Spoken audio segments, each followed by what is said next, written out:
Presentamos la comunicación con el nombre de Análisis de los eventos trombóticos en pacientes críticos de COVID-19 del Hospital Universitario Príncipe de Asturias de Alcalá de Henares. Desde las primeras semanas de experiencia con los pacientes ingresados por COVID-19, especialmente los pacientes críticos, se observó una alta incidencia de eventos trombóticos en estos pacientes, especialmente aquellos que presentaban mayores índices de reactantes de fase aguda. Todo esto llevó a un cambio en los protocolos y la profilaxis antitrombótica de estos pacientes.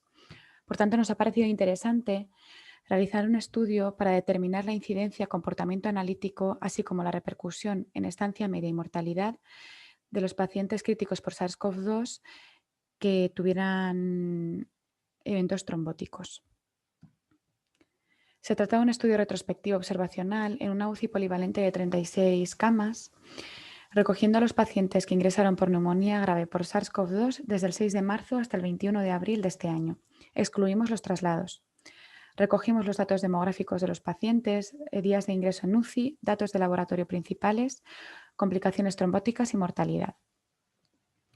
En cuanto a los resultados, recogimos 76 pacientes y aquí podéis observar una tabla que muestra las principales características de la muestra. El 67% de los pacientes fueron hombres y la edad media de la muestra fue de 60 años.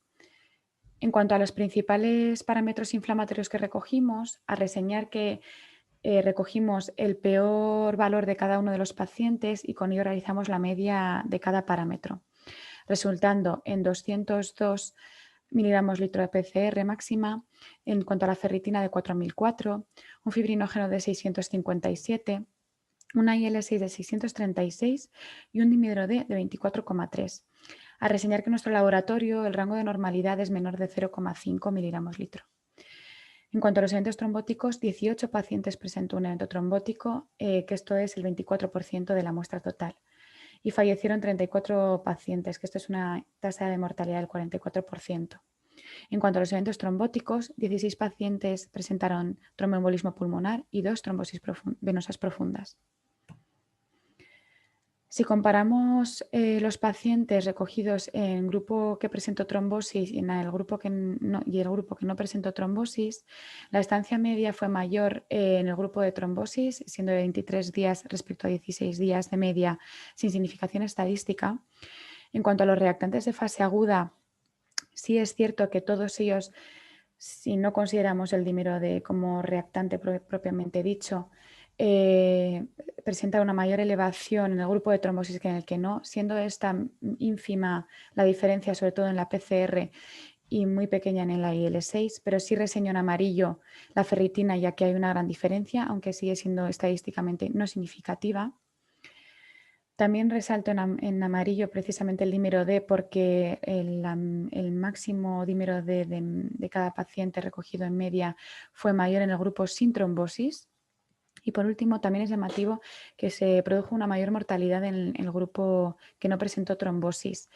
Muy pequeña la diferencia entre ellos y sin significación estadística, pero bueno, es llamativo.